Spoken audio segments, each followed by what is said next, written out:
The more you do things for yourself, the more it's going to benefit your life. And then the chances that you attract someone who you're going to want to spend the rest of your life with are going to be way higher than you just focusing on dating and who's the right one for you and trying to figure it all out. When you know yourself, you're going to know there's not going to be any confusion. Okay. So the first one being you're basically settling.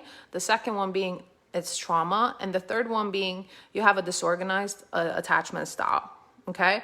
It's really a combination of anxious and avoidant. It is an attachment style that leaves you feeling very disconnected from yourself and other people. You know, you want a relationship, but it's scary at the same time.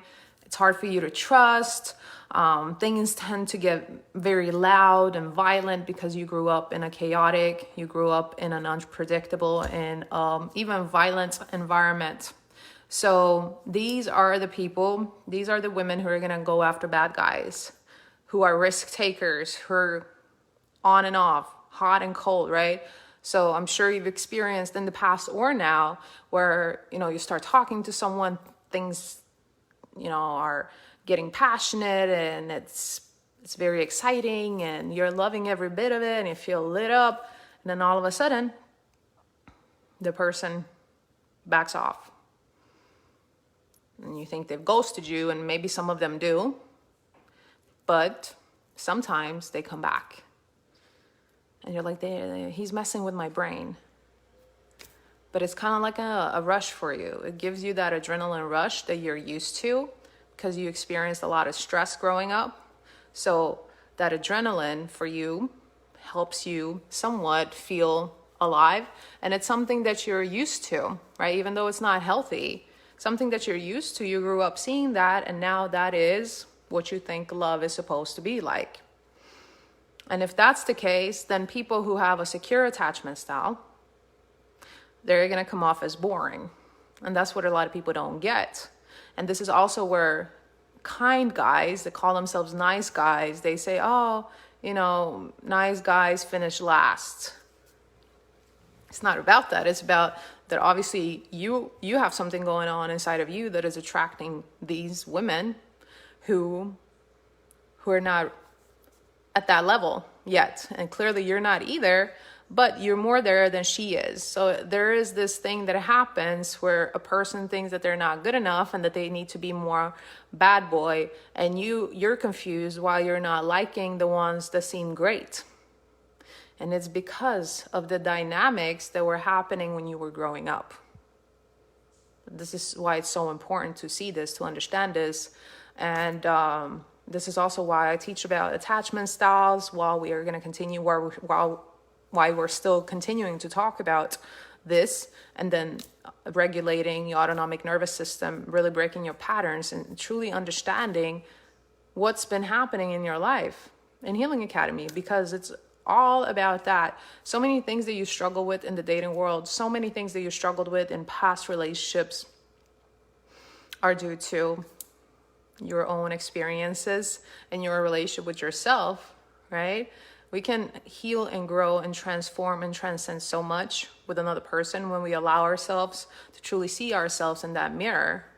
But the truth is, majority of people don't want to see themselves because there is so much pain, there's so much hurt, there are so many memories, there's so many triggers. So we want the other person to be like the perfect version of what we feel comfortable around, so we don't have to face our own shadow, basically. But that's what has to happen in order for us to really take things to the next level with another person, and for it to actually be successful. It has to happen. So a good question to ask yourself is, have I been allowing myself to see myself through other people? Have I been looking in that mirror? Because a lot of people get to the point where they're like, I'm just good with being single. Everybody sucks. It's better to be on my own. And many times it's because it's very triggering and uncomfortable to be around another person. That's when we learn the most about ourselves, when we allow ourselves to actually learn about ourselves. Okay? So these are the three main things. There are other things such as, again, another thing is you create a story about this person. You judge this person, you label this person, and you do it because you do it to yourself, right? You don't think that you're funny enough. You don't think that you're good enough. You have expectations. You have all these things that you've built up in your head. So you're here with this person and you're not fully present with them. And they're talking, they're expressing, and you're like, and during the whole time, you're just like talking to yourself. You have this inner dialogue going on and you're not even present with this person. You're like, oh my gosh, this person is so boring, because you're telling yourself the story.